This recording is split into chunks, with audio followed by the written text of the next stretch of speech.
আপনি সেই মহিলা না, যে গাড়ি চালাতে চালাতে নিজের স্বপ্নের রাজ্যে চলে যান আর ভুলে যান যে আপনি সিগন্যালে আছেন? আজ বিকেলে আপনি গাড়ি চালাতে ভুলে গেছেন, আর এখন নিজের রুম কোনটা সেটাও ভুলে গেছেন। সবসময় নিজের কল্পনার জগতে থাকতে হয়, তাই না? পিহু খেয়াল করে দেখলো এই লোকটা সেই লোক যে সিগন্যালে তাকে কথা শুনিয়েছিল। লোকটা এখনো একই অবস্থাতেই দাঁড়িয়ে আছে, ভেজা বুকে লোমগুলো লেপ্টে আছে। পিহুর খুব অস্বস্তি হচ্ছে, খানিকটা চেঁচিয়ে বলল, জাস্ট শাট আপ। এক্ষুনি এই ঘর থেকে বের হবেন নাকি লোক জড়ো করবো আমি। আজ প্লিজ জামা পরে আসবেন। মিনিট পাঁচেক পর ছেলেটা একটা নীল টি শার্ট এবং কালো থ্রি কোয়ার্টার প্যান্ট পরে আসে। বিছানায় আপন মনে বসতে বসতে বলে, হুম, এখন বলুন। বলুন কি? এক্ষুনি এই রুম থেকে বের হবেন আপনি। মানে কি ফাজলামি? দিশা আমাকে এই রুমটা দেখিয়ে দিয়েছে, এখন বললে হবে নাকি রুম ছাড়েন? বেশ, আমি দিশাকেই ডাকছি। দিশা, দিশা। পিহুর চেঁচামেচি শুনে দিশা এক প্রকার দৌড়ে এসেছে। হাঁপাতে হাঁপাতে এসে জিজ্ঞেস করে, কি হয়েছে আপ্পি? এই উটকো ঝামেলাটা আমার রুমে কি করছে দিশা?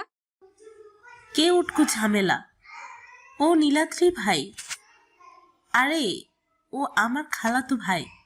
কোন খালাতো ভাই যে আমি চিনি না? আরে, ইন্দ্রিলা আপুর বড় ভাই। ঐন্দ্রির ভাই কি নতুন পয়দা হয়েছে? আরে, যে 7 বছর আগে ইউকেতে চলে গিয়েছিল, গত পরশু ফিরেছে। সে যাই হোক না কেন, আমার ঘরে কি করছে?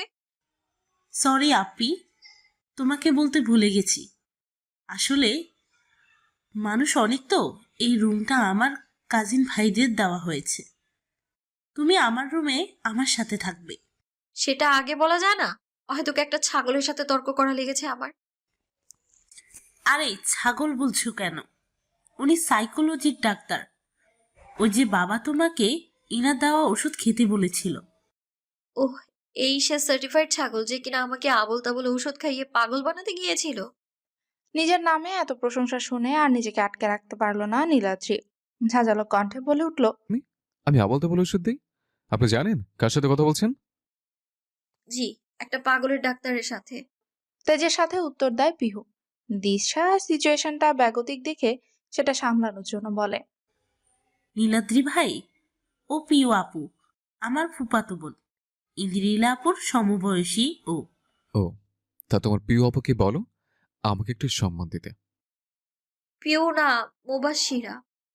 পিউ শুধু আমার প্রিয় মানুষদের জন্য। আপনার জন্য মুবাশিরা ঠিক আছে। আর সম্মান মুখে বলে পাওয়া যায় না, অর্জন করতে হয়।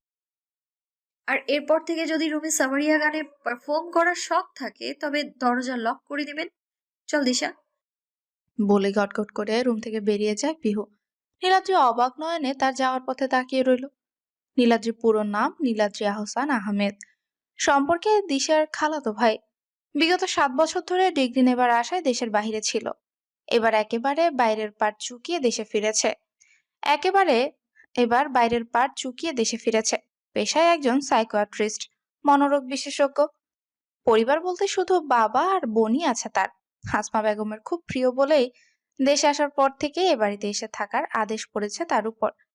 বিকেলে পিউকে খুব ইমপ্রেসিবল একটা মানুষ মনে হলেও এখন খানিকটা ইন্টারেস্টিং লাগছে। মুখের উপর তাকে সার্টিফাইড ছাগল বলে কি তেজ দেখি চলে গেল। পিউ একটা খুব ভালো, আবার খুব খারাপ স্বভাব রয়েছে। খুব সহজে তার রাগ উঠে না, আবার উঠলে তার নামার নাম নেয় না। এই নীলাদ্রি নামক লোকটাকে দেখেই কেন যেন রাগ লাগছে। হয়তো তার উপর আগের সুপ্ত রাগ এবারে রাগের সাথে জমে বিরাট আকার নিয়েছে। রুমে ঢুকেই দেখলো ঐন্দ্রিলা বারান্দায় উদাসীন মনে দাঁড়িয়ে আছে। অন্য ভাড়া হলে দৌড়ে এসে জড়িয়ে ধরে ঐন্দ্রিলা আহমেদ, দিশার খালাতো বোন। মেয়েটার সাথে পিওর বেশ ভাব, মনেই হয় না তাদের মাঝে রক্তের কোনো সম্পর্ক নেই। ঐন্দ্রিলা মেয়েটাকে যদি দুর্ভাগ্যের ক্যাটাগরিতে ফেলা হয় তবে টপ 10-এ ওর নাম পড়বে। জন্মের সময় নাকি যমজ বাচ্চা জন্ম দেওয়ার কথা ছিল মেয়েটার মা চাঁদনি বেগম, কিন্তু প্রেগন্যান্সির কমপ্লিকেশনের জন্য অপর বাচ্চা এবং মা কাউকে বাঁচানো যায়নি। শুধু অঞ্জলিলাকেই কোনো মতে বাঁচানো গেছে। এজন্য শরীফুল আহমেদ অর্থাৎ তার বাবা মেয়েকে চেয়েও বেশি ভালোবাসেন। ছেলে এবং মেয়ে সৎ মায়ের কবলে যাতে না পড়ে তাই দ্বিতীয় বিয়ে করার চিন্তা মাথায় আনেনি। অঞ্জিলা এবং পিওর ভাবের এই কারণটাও আছে। একজন ছোট বয়সে বাবাকে হারায় তো আরেকজন মাকে চোখেও দেখেনি। অঞ্জিলাকে উদাসীন দেখে পিহু ফিসফিসিয়ে দিশাকে জিজ্ঞেস করে, ঐন্দ্রিকে প্রেমেছে একা খেয়েছে? পুরোনো দিনের নায়িকাদের মতো উদাসীন হয়ে আছে কেন? না না, সেরকম কিছুই না। বিকেলে বাহিরে গিয়েছিলাম, তখন কোন লোকের সাথে ঝগড়া হয়েছিল নাকি।